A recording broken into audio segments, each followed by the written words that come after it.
রহমত, মাগফিরাত আর নাজাতের বার্তা নিয়ে আসা রমজান নিঃসন্দেহে অন্যান্য মাস অপেক্ষা অধিক মর্যাদাপূর্ণ। এই মাসের অর্জিত জ্ঞান অন্য সকল মাসে প্রয়োগের মাধ্যমে আমাদের জীবন সুন্দর ও আলোকিত হয়ে ওঠে। ধর্মপ্রাণ মুসলিম হিসেবে আমাদের জীবনে রমজানের গুরুত্ব ও ফজিলত অনেক বেশি। ফার্সি শব্দ রোজার আরবি অর্থ হচ্ছে সওম, বহু বচনে সিয়াম। সওম বা সিয়ামের বাংলা অর্থ বিরত থাকা। আর সিয়াম সাধনার অর্থ শুভে সাদিক থেকে সূর্যাস্ত পর্যন্ত সকল ধরনের ফানাহার, ফাবাচার এবং খারাপ কাজ থেকে নিজেকে বিরত ও সংযত রাখা। এই পবিত্র মাস মানুষকে সকল রকম গর্হিত ও অনৈতিক কার্যকলাপ থেকে বিরত রাখে এবং সকলকে সাধ্যমতো ইবাদত বন্দেগী করার জন্য উৎসাহিত করে। প্রকৃতপক্ষে রমজান হলো পূর্বে সকল গুনাহের জন্য ক্ষমা চেয়ে সত্য মুসলমান হয়ে জীবনযাপনের প্রতিজ্ঞা করার মাস। এই মাসের সময়গুলো খুব বেশি ইবাদত বন্দেগীতে অতিবাহিত করা উচিত।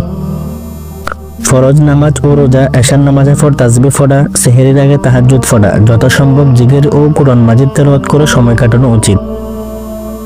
সেই সঙ্গে দান সদকা করা, আশেপাশের সুবিধাবচ্ছন্ন মানুষের হক আদায় করা বাঞ্ছনীয়। অশ্লীলতা, ধোঁকাবাজি, ফতরানা, অন্যের হক খাওয়া, সুদ ও জুয়াসহ সকল প্রকার হারাম কাজ থেকে তো সারা বছরই বেঁচে থাকা ফরজ। রমজান মাসে তার অপরিহার্যতা আরও বেড়ে যায়, কারণ বরকতপূর্ণ সময়ে গুনহর কাজ অত্যন্ত ধ্বংসাত্মক হয়ে পড়তে পারে। তাই আমরা সবসময় প্রার্থনা করি আমাদের সবার জীবনে যেন রমজানের গুরুত্ব ও ফজিলত সমানভাবে ছড়িয়ে পড়ে।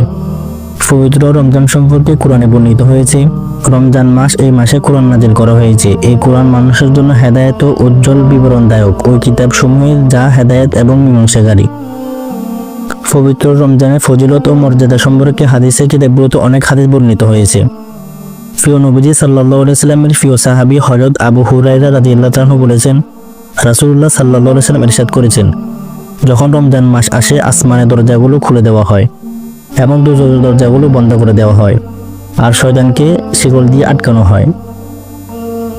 অপর হাদিসে এসেছে, হযরত সাহাল ইবনে সাদ রাদিয়াল্লাহু তাআলা থেকে বর্ণিত, নবী করিম সাল্লাল্লাহু আলাইহি সাল্লাম ইরশাদ করেছেন, বেহেশতের 8টি দরজা রয়েছে, এর মধ্যে একটি দরজার নাম রায়্যান।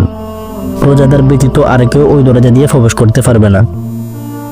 বিখ্যাত হাদিস বিশারদ সাহাবী হযরত আবু হুরায়রা রাদিয়াল্লাহু তাআলা বর্ণনা করেছেন, হুজুর সাল্লাল্লাহু আলাইহি সাল্লাম বলেছেন, যে ব্যক্তি ঈমানের সঙ্গে ও সওয়াবের নিয়তে রমজান মাসে রোজা রাখবে তার পূর্বে সব গুনাহ মাফ করে দেওয়া হবে।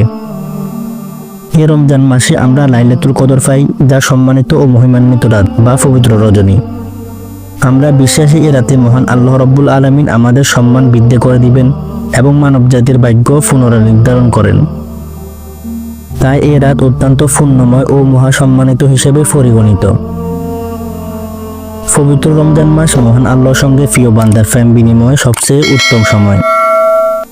এই মাসে পবিত্র কোরআন নাজিল হয়েছে, তাই এই মাসের ফজিলত ও মর্যাদা বেড়ে গেছে আরো বহু গুণ। আল্লাহ রাব্বুল আলামিন আমাদের সকলকে হেফাজত করুক, সকল প্রকার খারাপ কাজ থেকে বিরত থাকার দৃঢ়তা দান করুক, আমাদের ঈমানকে মজবুত করার সুযোগ দিক।